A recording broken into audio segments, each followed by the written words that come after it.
নমস্কার, learning for teaching চ্যানেলে সকলকে স্বাগত জানাই। আশা করি সবাই খুব ভালো আছো, সুস্থ আছো। আজকে আমরা তৃতীয় শ্রেণীর নিজের হাতে নিজের কাজ যে গল্পটা আছে সেই গল্পটার ওপর একটা ছোট্ট ডেমো টিচিং পরিচালনা। টিচিংটার মধ্যে রয়েছে আমাদের স্কিলগুলোকে একটু টাচ করার চেষ্টা করা হয়েছে এবং সেই সাথে তোমরা যারা এক্সট্রা কারিকুলামগুলো করতে একটু নার্ভাস ফিল করো বা ড্রামা যাদের আসে না বা গান করা এগুলো যাদের একটু টাফ মনে হয় তাদের ক্ষেত্রে কিন্তু অত্যন্ত সহজ সরলভাবে এটাকে প্রেজেন্ট করা হবে। কারণ আমরা সাধারণভাবে যেভাবে পড়াই সেটাকে যদি মাথায় রেখে আমরা ডেমো টিচিংটা পরিচালনা করি তাহলে আমার মনে হয় স্মুথলি কিন্তু কাজটা হবে। কারণ আমরা যদি এক্সট্রা চাপ নিতে থাকি, যেগুলো পারি না সেগুলোর দিকে যদি ফোকাস করতে যাই তাহলে কিন্তু আমরা অটোমেটিকলি নার্ভাস হয়ে যাব। তাই জন্য খুব সাধারণভাবে সিম্পলভাবে কিন্তু এই ক্লাসটা পরিচালনা করা হবে। তো শেষ পর্যন্ত যুক্ত থাকো, চলো শুরু করা যাক। গুড মর্নিং ক্লাস, কেমন আছো সবাই? আচ্ছা, খুব ভালো আছো?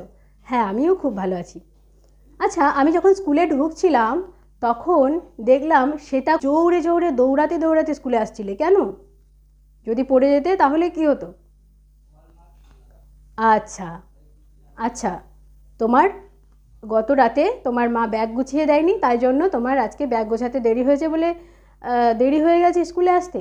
আচ্ছা, কিন্তু সে কি, সেটা তুমি নিজের হাতে নিজের কাজ করো না? আচ্ছা, তোমরা কেউই কি নিজের হাতে নিজের কাজ করতে পারো না? তোমরা তো এখন অনেক বড় হয়ে গেছো। আচ্ছা, তুমি তোমার টিফিন বক্স নিজের হাতে ভরো? বাহ, খুব ভালো। তুমি নিজের ড্রেসটাও পরতে পারো? আচ্ছা, খুব ভালো। হ্যাঁ, আমাদের তো এরকমই করা উচিত। আমরা এখন অনেক বড় হয়ে গেছি, তাই আমাদের যে সমস্ত ছোট্ট ছোট্ট কাজগুলো রয়েছে সেগুলো নিজের কাজগুলো আমাদের নিজে নিজেই করা উচিত। জানো তো, এই বিষয়ে একটা সুন্দর গল্প রয়েছে, তোমরা কি শুনতে চাও? আচ্ছা, চলো তাহলে শুরু করা যাক। একবার এক ডাক্তারবাবু কারমাটার রেল স্টেশনে ট্রেন থেকে নামলেন। সেখানে সেই বাঙালি ডাক্তারবাবুর হাতে ছিল একটা ছোট্ট ব্যাগ। কে ছিল? একটা ছোট্ট ব্যাগ ছিল ডাক্তারবাবুর হাতে। সেই ব্যাগটাকে কিন্তু সেই ডাক্তারবাবু নিজের হাতে নিয়ে যাবে, কিন্তু সে নিজের অহংকারের জন্যে কী করছিল? সংকুচিত বোধ করছিল, লজ্জা বোধ করছিল ওই ছোট্ট ব্যাগটুকু হাতে নিয়ে যাওয়ার জন্য, যেটা সে সহজেই করতে পারে। এবার সে কী করলো? কুলি কুলি বলে স্টেশনে চিৎকার করতে থাকলো। কুলি কারা গো জানো? হ্যাঁ, কুলি হচ্ছে যারা মালপত্র বহন করে নিয়ে যায়, তাদেরকে বলা হয় কুলি। তা তোমরা কি কোনোদিন ট্রেনে চেপেছো নাকি?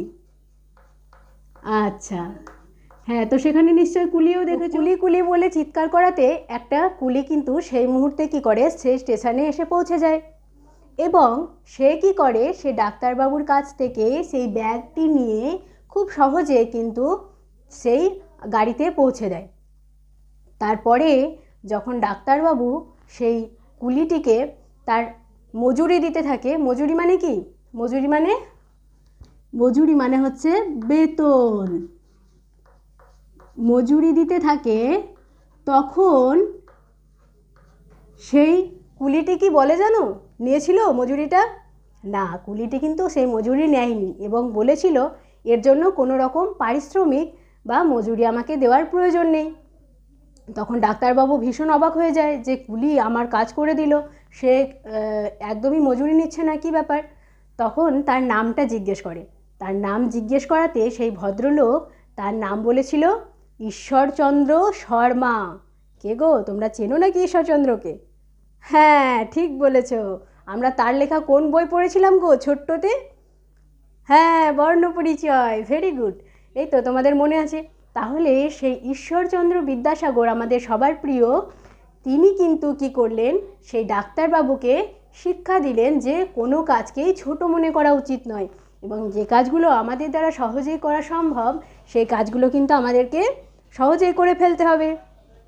বুঝতে পেরেছো তোমরা? আচ্ছা, ভেরি গুড। তাহলে আমরা আজকের গল্পটা থেকে কি জানতে পারলাম গো? হ্যাঁ, আজকের গল্পটা থেকে খুব ভালো বলেছ শ্বেতা।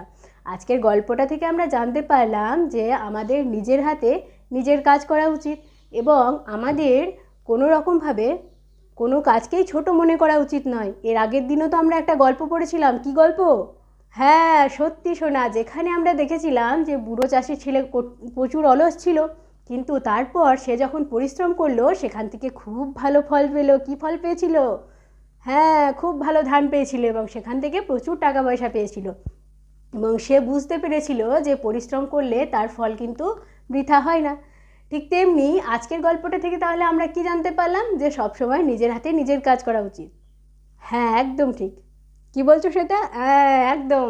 পরের দিন থেকে তুমি তোমার বইপত্র নিজেই গুছিয়ে রাখবে আগের দিন, তাই তো? বাহ, তাহলে তোমার স্কুলে আসতেও দেরি হবে না, আর এই কাজটাও কিন্তু খুব সহজে হয়ে যাবে। হ্যাঁ, ঠিক আছে, তাহলে আজকের ক্লাস এই পর্যন্তই। তো আজকের ক্লাস এই পর্যন্তই ছিল।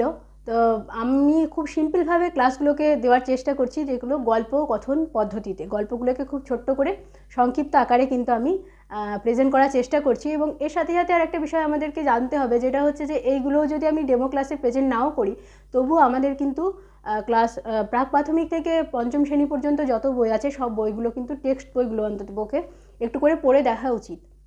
সেক্ষেত্রে কোথায় কী গল্প আছে, কোন গল্পের কী কী বিষয়বস্তু আছে, এগুলো যদি একটু জেনে রাখি, তাহলে কিন্তু আমার ইন্টারভিউ কোনো সমস্যা হওয়ার কথা নয়। তাই জন্য সেই কথা মাথায় রেখে আমরা এই গল্পগুলো যদি একবার শুনে রাখি, তাহলেও কিন্তু আমাদের খুব সহজ হয়। তো যদি মনে হয় কারো যে ডেমো টিচিংটা খুব সহজ মনে হচ্ছে এবং এরপর আরও আমাদের ডেমো আসতে চলেছে নিত্য নতুনভাবে, তো তোমরা যদি মনে হয় যে এই চ্যানেলে যুক্ত হওয়া দরকার, তাহলে অবশ্যই যুক্ত হয়ে যেও সাবস্ক্রাইব করে। এবং পরবর্তী ভিডিওতে আবার তোমাদের সাথে দেখা হচ্ছে। সবাই খুব ভালো থেকো।